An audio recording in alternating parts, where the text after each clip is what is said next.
Nagtataka man daw kamo kung ano ang iniisip kan mga nasa sabatan ta? Naiisip ba nindo kung paano nahuhubog ang mga iniisip ninda sa inhali ang mga tinutubodan ninda asin tan-o nahihiling ninda ang mundo sa paaging nahihiling ninda? In this video, we explore one's individual beliefs and outlook on life. We think that what this does is that it offers us a glimpse of how the human mind actually makes sense of the world.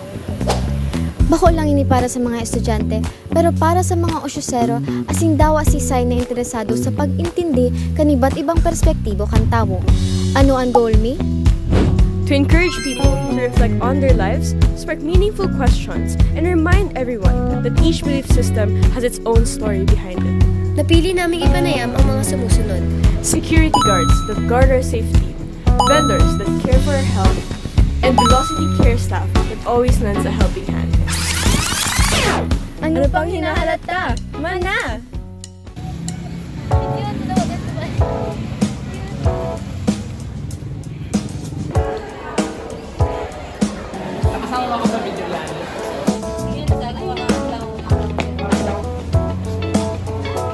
Asking questions, answer candid lang.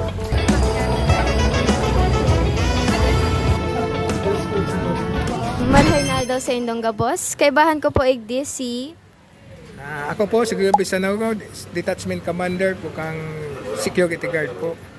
Kung may sarong gibo na pigpupuri sa sarong kultura, pero pigpupuna sa iba, sa hiling nindo po, ano ang nagtataodig dining meaning o kahulugan?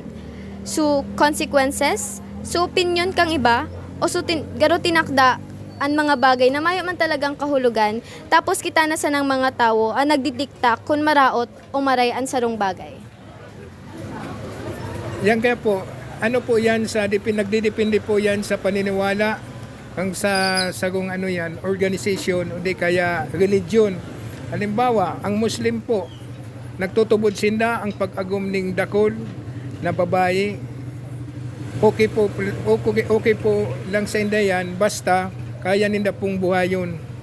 Pero pag abot naman po sa Katoliko, ang pag-agum ning more than one ay pinagbabawal sa religion.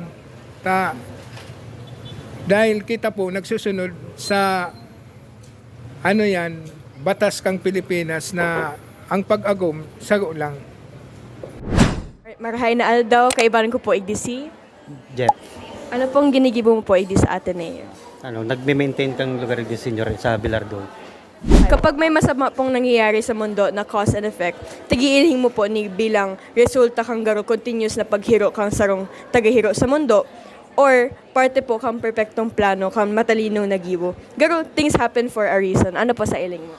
Garo para kay sa kuya, garo talaga nangyayari talaga nito si kang paglalang pa lang sa tuya dahil sa ginibo kang inot kaya bagyadan imbis na may kitang kagadanan si ginibo nito kaya namulat ka sa harap kaya na.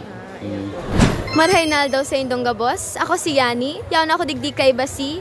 I'm Lynn. I'm alumni here at Ateneo din. I graduated marketing management. Okay po. Nagtutubod po ba kamo na ang beauty o kagayunan pwedeng ma-define or ma-associate sa sarong bagay lang? Halimbawa, ang tunay na definition kan magayon ay si Catherine Bernardo. O nagtutubod po kamo na ang kagayunan, di man talaga siya like tiyak na konsepto sana po siya na nahihiling ta sa iba't ibang forma. For me, hindi siya tiyak. Nakita siya in different ways. Pwede sa tao, pwede sa action, pwede sa character ta mismo. So, ang beauty, hindi siya naka-specify lang sa isang bagay. Like, sa tao, like kay Catherine Bernardo lang. Sa iba't ibang man siya makita. Kahit nga sa sa pakikiusap mo, there's beauty in it. So, yun, iba-iba yung, depende din sa tao na nakakausap mo or matatanong mo kung ano yung beauty. Yung iba sa physical form, yung iba sa body, yung iba sa brain, iba-iba. Marhay na aldaw, kaibahan ko po ngunyan igdi si Charlie Ala, ano pong ginigimo mo po igdi sa Ateneo? security dito sa library sa loob ng 10 years na ako dito sa library. Kapag nagsasabi ang iba na aral niya talagaan kaito pa, nailing nindo po siya bilang garo explanation or palusot lang sa baluktot na sistemang nakasanayan na kaya hinahayaan na lang? Siguro nakasanayan na nila yan eh. Kasi lahat naman ginagawa kasi hindi naman lahat. Karamihan ginagawa talaga nila yan lalo sa mga politiko talaga. Thank you po. Okay. Sa interview na ini, nadiskubre me na sa katahawan kan okupado tang urual daw na buhay, may mga kaaraman kitang day natataahaning pansin. Through brief yet meaningful conversations, we're able to hear the thoughts of the people around us who give our everyday lives convenience.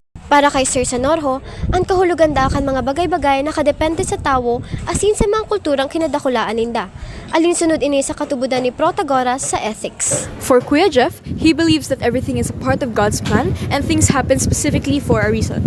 This is aligned with the argument of intelligent design by St. Thomas of Aquinas. Tinutubudan man ni Ate Lynn na ang kagayunan da itiyak. Nahiling ini sa tataramon, hiro, asin sa ugali kan sarong tawo na alinsunod sa katubudan ni Plato sa World of Forms. For Sir Charlie, he believes that people are already used to all these things already because they intentionally chose to do these things before. Giraray, ako si Yani, I am Aki. padagos kita sa tulay kan kaaraman. Paaram! Bye! Bye, ma'am. Bye, ma'am.